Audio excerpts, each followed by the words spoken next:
அம்பிகா கண்களையும் காதுகளையும் மூடி இதயத்தை இரும்பாக்கி கொண்டாள். புஷ்பாவிற்கு சுசிலாவை மிகவும் பிடித்தது. துருதுருவென்று அழகாக இருந்தாள். அதனால் அவளை தத்தெடுக்க விரும்பினாள். கோபாலனுக்கும் சுசிலாவை பிடித்திருந்தது. எந்த சந்தர்ப்பத்திலும் அவளுக்கு பாதகம் வராமல் என் மகளாய் பாதுகாப்பேன் என்று குறிப்பிட்டு எழுதி கொடுத்து 1,00,000 ரூபாய் பணத்தை கொடுத்து சுசிலாவை சட்டப்பூர்வமாய் தன் மகளாக்கி கொண்டனர் கோபாலன். பணம் கைமாறியது. சுசிலாவும் கைமாறினாள். அம்பிகா அதையெல்லாம் காணாதபடி உள்ளே சென்று கதவை மூடிக்கொண்டாள். ஏகாம்பரத்திற்கு நெஞ்சு அடைத்தது. சுசிலாவை வாரி அணைத்து முத்தமிட்டார். வாமா என்று கைப்பற்றி அழைத்த புஷ்பாவை வினோதமாக பார்த்தாள் சுசிலா. சுசிலாவை அழைத்து கொண்டு வெளியேறினர். விடுங்க, பற்றியிருந்த கையை விடுவித்து கொள்ள முயன்றாள் சுசிலா. புஷ்பா இன்னும் இறுக்கமாக பற்ற பயம் பிடித்து கொண்டது சுசிலாவிற்கு. அலறினாள். விடுங்க, நான் வரல. அப்பா, அம்மா, பாருப்பா, அப்பா, அண்ணா. தினேஷ் பாய்ந்து சென்று தங்கையை அவர்களிடமிருந்து பறிக்க முயன்றான்.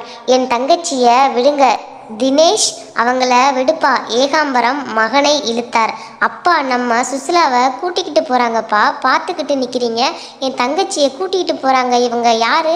இனிமே அவளுக்கு அப்பா அம்மா எல்லாருமே இவங்க தான். நீ வாப்பா, சமாதானப்படுத்தினார். அப்போ நீ யாருப்பா? ஏகாம்பரம் அந்த கேள்விக்கு பதில் சொல்ல முடியாமல் திணறினார். நான் யார்? அப்பாவா, வியாபாரியா? கோபாலன் சுசிலாவை வலுக்கட்டாயமாய் காரில் ஏற்றி கார் புறப்பட்டது. சுசிலா முகம் முழுக்க கண்ணீருடன் கைகள் இரண்டையும் வெளியே நீட்டி அண்ணா என்று அலறினாள். தினேஷ் காரின் பின்னே ஓடினான். சுசி, அண்ணா, சுசி குட்டி, வெளியே குதிச்சிடு அண்ணா. கார் வேகம் பிடித்தது. சுசிலாவின் குரல் தேய்ந்து மறைந்தது. அந்த வேகத்திற்கு ஈடு கொடுக்க முடியாமல் இயலாமையும் கோபமுமாய் கல் எடுத்து கார் சென்ற பாதையில் வீசி எறிந்து அங்கே விழுந்து மண்ணில் புரண்டு அழுதான். கிட்டத்தட்ட 6 மாதம் சுசிலா அழுது அடம்பிடித்தாள். புஷ்பாவிற்கு அந்த குழந்தையின் ஆதங்கம் புரிந்தது. பொறுமையை கையாண்டாள். வீடு நிறைய அவள் விளையாட பொம்மை வாங்கி போட்டாள். செங்கல்பட்டில் மிகப்பெரிய வீடு கோபாலனுக்கு. கிட்டத்தட்ட கல்லிடைக்குறிச்சியில் இருந்த தங்கள் வீடு போலவே இருந்ததால் சுசிலாவிற்கு வீடு நினைப்பு அதிகமாக எழவில்லை. 3 வயதுதான் என்பதால் அந்த பிஞ்சு மனசில் இருந்த நினைவுகளை எளிதாக அழித்து தங்களை பெற்றோராய் பதித்து கொள்ள பெரும் சிரமம் ஒன்றும் படவில்லை அவர்கள். சுசிலா என்று அழைத்தால் பழைய நினைவுகள் வரும் என்று அஞ்சி அவளுக்கு ரேகா என்று பெயர் சூட்டினர். ரேகா அவர்களுடன் ஒன்றி போனாள். வருடங்கள் உருண்டன. ரேகாவின் மனதில் ஞாபக பெட்டகத்தின் பழையவை முற்றிலும் மறைந்து போயின. அப்பா கோபாலன், அம்மா புஷ்பா, இந்த 2 பெயர்களும் அவளுள் ஆழமாய் பதிந்து போயின. ரேகாவை கான்வெண்டில் சேர்த்து படிக்க வைத்தனர். கற்பூர புத்தி அவளுக்கு. சிறப்பாய் படித்தாள். அவள் நன்றாக படிக்க ஊக்கப்படுத்தி ஒவ்வொரு பிறந்த நாளிலும் பொது சைக்கிள், பியானோ என்று வாங்கி கொடுத்தனர். 5 வருடங்கள் காணாமல் போனது. ரேகாவிற்கு 8 வயதான போதுதான் எப்போது அந்த நாள் எல்லா பெண்களையும் தாய் என்கின்ற பதவியை கொடுத்து பெண்ணை முழுமையாக்குகின்ற அந்த இனிய நாள் எப்போது வரும் என்று காத்திருந்த புஷ்பாவிற்கு அப்படிப்பட்ட நாளொன்று கடவுள் அவளுக்கு காண்பித்தார். திருமணமாகி 15 வருடங்கள் கழித்து புஷ்பாவின் கர்ப்ப கதவு திறந்தது. நெடுநாள் கழித்து தந்ததாலோ என்னவோ கடவுள் அவளுக்கு இரட்டை சந்தோஷத்தை அளித்தார். ஆம், புஷ்பாவிற்கு இரட்டை குழந்தைகள், பெண் குழந்தைகள் பிறந்தது. ஊரே கூடி வாழ்த்தியது. சொந்த பந்தங்கள் வாய் ஓயாமல் ஆச்சரியப்பட்டனர். கோபாலனும் புஷ்பாவும் சந்தோஷத்திற்கு விளிம்பிற்கே சென்றனர். தன் ஜீன், தன் ரத்தம் என்கிற பந்தத்திற்கு இவ்வளவு பெரிய சக்தியா? இருவரும் மாறி மாறி 2 குழந்தைகளை கவனிக்கவே நேரம் சரியாயிருந்ததால் ரேகாவை கவனிக்க மறந்து போயினர். தரையில் கால்படாமல் உள்ளங்கையில் வைத்து தாங்கியவர்கள் புதிதாய் குட்டி பாப்பாக்கள் வந்ததும் எனக்கு சாப்பிட கொடுக்க கூட நினைவின்றி கொஞ்சி கொண்டிருக்கிறார்களே, எல்லாம் இதுங்களால தான். ரேகாவின் கோபம் குழந்தைகளின் மீது பாய்ந்தது. நாள் ஆக ஆக வெறுப்பாய் மாறியது. புஷ்பாவும் மாறி போனாள். கிடைக்காத வரை பெரும் ஆறுதலாய் இருந்த ரேகா தானும் தாயாகும் பாக்கியம் கிடைத்த பிறகு புஷ்பாவுக்கு உறுத்தலாய் தெரிந்தது. அவள் செய்யும் சின்ன சின்ன தவறுகளை கூட பெரிதாக்கி கை நீட்டி அடிக்க ஆரம்பித்தாள். ஒரு நாள் கொதிக்க கொதிக்க பாலை வைத்துவிட்டு உள்ளே வேலையாக சென்றிருந்தாள் புஷ்பா. ரேகா படித்து கொண்டிருந்தாள். புத்தகம் எடுக்க கையை நீட்டிய ரேகா தவறி சூடாய் இருந்த பாலை தட்டிவிட அடுத்த நொடியே 2 குழந்தைகளும் வீலென கத்தினர். உள்ளிருந்து ஓடி வந்த புஷ்பா அலறினாள். கொதிக்கும் பால் பட்டு குழந்தைகளுக்கு கொப்புளித்து போயிருந்தனர். ரேகாவிற்கு செமையாய் அடி விழுந்தது. இதோ பாருங்க, நான் ஒரு முடிவுக்கு வந்துட்டேன். இவ இனிமே இங்க இருக்கக்கூடாது. நானும் பார்த்துக்கிட்டு தான் வர்றேன். நம்ம குழந்தைகளை பார்த்தாலே இவளுக்கு ஆகுறதே இல்லை. நான் இல்லாதப்ப அடிக்கிறதும் கிள்றதுமா இருக்கா. இதோ இப்ப கொதிக்கிற பாலை வேணுமுன்னே மேலே ஊத்திட்டா. இப்படியே விட்டா ஒரு நாள் நம் குழந்தைகளையும் சாகடிக்கத்தான் போறா பாருங்க. என்னை என்ன பண்ண சொல்ற? இவளை கொண்டு போய் பெத்தவங்க கிட்டே விட்டுட்டு வந்துருங்க. எந்த சூழ்நிலையும் இவளை கைவிட மாட்டேன்னு எழுதி கொடுத்துட்டு எப்படி கொண்டு போய் விட முடியும்? சட்டப்படி அது குற்றம். தவிர அவங்க அப்பவே ஊரை விட்டு போயிட்டாங்கன்னு கேள்விப்பட்டேன். நீங்க என்ன பண்ணுவீங்களோ ஏது பண்ணுவீங்களோ எனக்கு தெரியாது. இனி இவ இங்க இருக்கக்கூடாது. நமக்கு வியாபாரமும் சரியில்லை. கண்ணை மூடி திறக்கிறதுக்குள்ள இவ வளர்ந்துடுவா.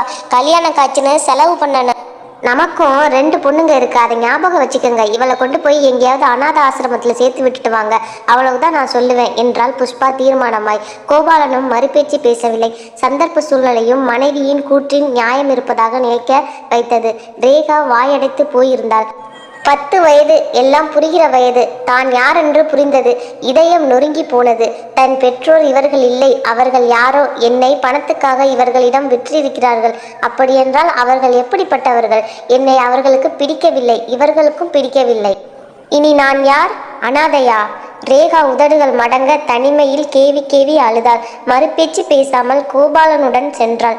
அன்னை தெரசா காப்பகத்தில் விட்டனர். ஃபாதர் சாலமனிடம் பச்சை பொய் சொன்னார். ரோட்டில் அனாதையாய் கிடந்தவளை எடுத்து இது நாள் வரை என் மகளாய் பாசமாய் நல்ல கல்வி கொடுத்து வளர்த்தேன். ஆனால் என்னமோ தெரியவில்லை, கொஞ்ச நாட்களாய் இவள் நடவடிக்கையே சரியில்லை. என் 2 பெண் குழந்தைகளை கொல்ல முயற்சிக்கிறாள். என்னால் மேற்கொண்டு இவளை பாதுகாக்க முடியவில்லை.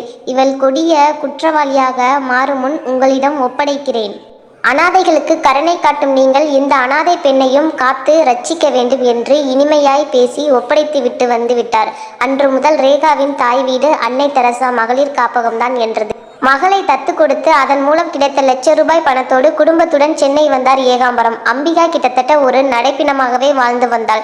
மகளை உயிரோடு பறிகொடுத்து ரணம் அவள் மனதை விட்டு மறையவில்லை. கணவனிடம் அதிகம் பேசவும் இல்லை. ஏகாம்பரத்திற்கு புரியாமல் இல்லை. தன் அருமை மகளை தத்து கொடுக்க யாரால் தான் மனம் வந்து சம்மதிக்க முடியும்? பணம் அவருக்கு அவசர தேவையாகத்தான் இருந்தது. அதன் மூலம் கிடைக்கப் போகும் கௌரவம், இழந்த அந்தஸ்தை, மானத்தை எப்படியாவது மீட்டாக வேண்டிய வெறி, மற்ற அன்பு பாசம் எல்லாவற்றையும் 2ஆம் பட்சமாய் விட்டது. சில சமயங்களில் தன்னை நினைத்தே வேதனைப்பட்டார்.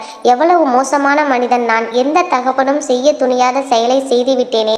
மனிதனுக்கு கௌரவமும் மனைவி குழந்தைகளும் தானே நிரந்தர சொத்து. ஒன்றை பெற ஒன்றை இழந்து விட்டேனே. மகளே சுசிலா, என் கண்ணே, என்னை மன்னிச்சிடு என் தங்கமே.